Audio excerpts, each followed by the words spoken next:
Hi everyone, welcome back to the channel. In this quick tutorial, I'm going to show you how to get a free log totem in with it on the new Christmas event update. Okay, let's get started. First, just open the game and once you're in, just click on the shopping cart icon. This one, just tap on it, and then just scroll down, and then on the redeem box, just type this code. Just type this code in capital letters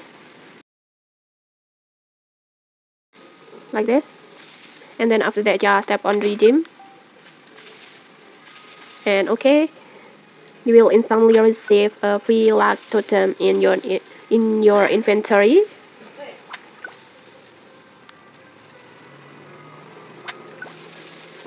This one, okay, like that. This is a limited Christmas event award reward, so make sure you claim it before it's gone. It's just limited code.